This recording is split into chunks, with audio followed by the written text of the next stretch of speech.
Morning to you, Andrew. Good morning, Phil.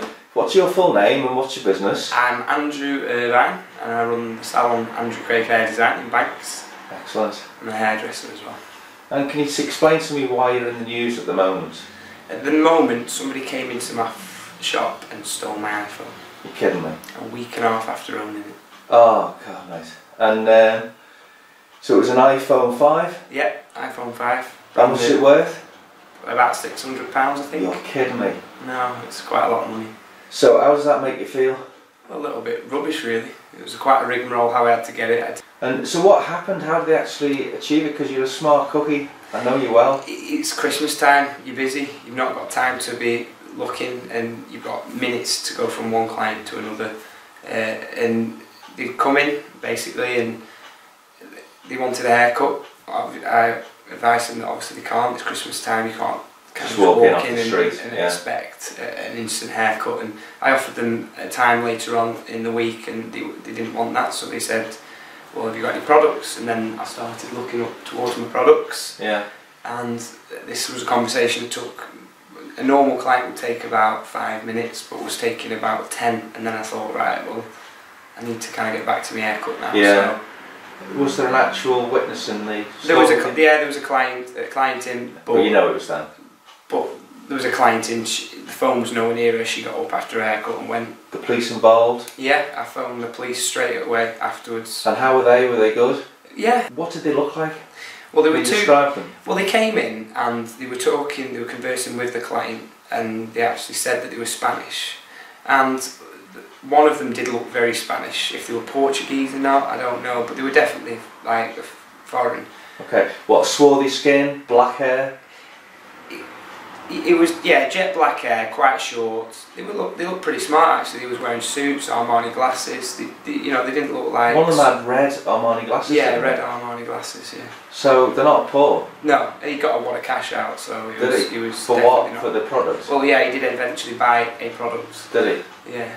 So he bought a product for how much? £6.95. £6.95, but he got a £600 phone as a Brucey bonus. As a Brucey bonus, yeah. What scum. Yeah, definitely. Absolutely scum.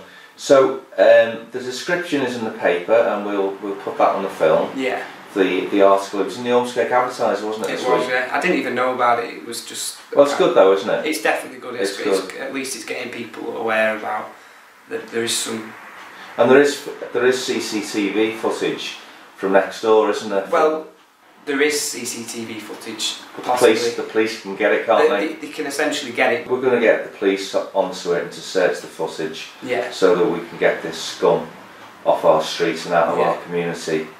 So if you see anyone with red Armani glasses, then you're going to put your phone in your pocket, aren't you? I certainly am. Okay, because I know that there's things like smart water, which the banks use to coat banknotes, but you can get it for your own personal products. Yeah. And it's individually marked to you. I think it's a fantastic product. It's worth looking into. There's also secret marking. There's also other schemes that you can do to protect your property. So yeah, I totally look into that. I think it's something that Apple should be really looking into. Yeah. You know, you can find your phone, but it's not accurate enough. That's why the police can't use it. You think there was something that you could activate? You set something up that you could activate, that you could kill the phone. Yeah, so they've got the £600 phone, yeah, but they can't use it. Well, that is essentially what's happened. It's called Find My Phone, and you can send a Find My Phone? Yeah, and it's an app on your iPhone, and you can send a message from any other iPhone, giving instructions of how to return the phone. Okay. Any sort of note to the person that stole it. My instructions were just telling them the situation, I just got it and I have no insurance. And then that so pleading on there. So pleading, just basically saying you're not going to get anything from this because I'm going to block it. So, right. So they actually can't use the phone. Well, if I had music on it, they could use it as an iPhone, but I don't have any music on it because they can't use it. They can't use your bill. No. But they could sell it, couldn't they? They've obviously stolen it to sell it. Yeah, they could sell it, but I mean, you've got to use your brain if you're buying a phone over the internet. You put the IMEI number in on a recycle phone websites, and it comes back if it. It's been stolen. Well, they won't buy it off you, will they? Oh, that's great news. So that's great news. So it is reported. I have to emphasise, I think the scum, and we want to get rid of the scum from our community. What would you like to do to the scum if you got hold of them? I did drive out after him, trying to see if I could find him, but Good on you. just see them go down, really. Absolutely. It's just theft. Get them convicted and get them out of our community. Disgusting. Like prying on us just because we're... Right, well here. I'm from an organisation called Ruby Satellite, but we also have an arm of our organisation called Bring Me the Head Of. Yeah. Okay, and we want to bring the head of these two scum in our community.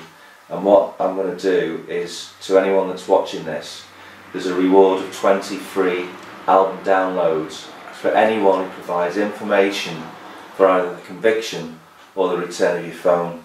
So please get in touch. There'll be a number on this video, and let's, as I said, get rid of the scum from our community. Yeah, because we don't want to walk around robbing everyone, do we? Well, we're a trusting community. Yeah. You know, we're tightly knit. You know, we don't want this in our community. So, all the very best to you, Andrew. Yeah, thanks, Phil.